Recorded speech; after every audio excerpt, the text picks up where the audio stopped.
আমার কাছে at least explain তো করুক, একটু বলুক, কনভিন্স করুক। আমি একটু মন খারাপ করে বেডের সাইডে গিয়ে বসছি। সে আমাকে এসে এত মারছে, সে আমাকে সারা রাত মারছে, সারা রাত মারছে। আপনারা দেখছেন রিসেন্ট উপদেষ্টা রাহিদকে যেভাবে মারছে, কোমর থেকে একটা দাগ, সেটা ভাইরাল হয়েছে, আপনারা সবাই দেখছেন। আমার পুরো কোমর থেকে নিচ অব্দি এভাবে দুই পায়ের মধ্যে সেভাবে এভাবে এভাবে জখম করে ফেলছে। সেই জখম, সেই জখম, আমি জানি না রাহিদ উপদেশটাকে কি দিয়ে মারছে, সে আমাকে এই জখম করছে এই লেভেলে, লাথি দিয়ে দিয়ে, পা দিয়ে লাথি দিয়ে দিয়ে, যে আমাকে ফুটবলের মতো লাথি দিতে দিতে বেড়ে উঠেছে, নামাইছে, মারতেই আছে, মারতেই আছে। আমি আমি নিতে পারি না।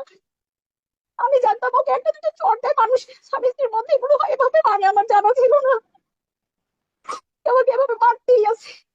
তারপরে সে এক পর্যায়ে বের হয় বডি আনতে।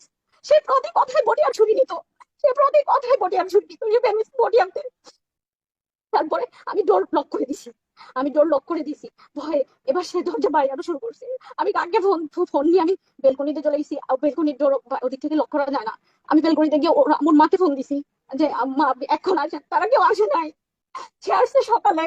আমি বলছি আমি কি এভাবে কান্না করে আমাকে মেরে ফেলবে, আমি শুধু একটা দোয়া পড়তেছিলাম, আল্লাহু খায়রুন হাফিজ, আল্লাহ ছাড়া আমাকে আজকে হেফাজত করার কেউ নাই। আমি তার পায়ে পড়ে গেছি যে আমি সরি, আর জীবনে বলবো না, আর জীবনে বলবো না।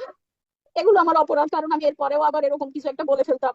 কারণ আমি তো মেয়ে মানুষ, আমার মুখে চলে জানলে করছো এটা করলাম, আমি খারাপ লাগতেছে এরকম। আমি তখন পায়ে পড়া শুরু করলাম, আমি আর জীবনেও বলবো না। ওকে এক্সপ্লেন করতে বলেন, ওকে কসম করতে বলেন, ও আমাকে ওই দিন মারছিল কেন এই একটা কথার উপরে। ওই দিন আরাফার দিন ছিল, সকালবেলা ওর মার সামনে আবার আমার সেই জঘন্যের উপরে আবার মারা শুরু করছে।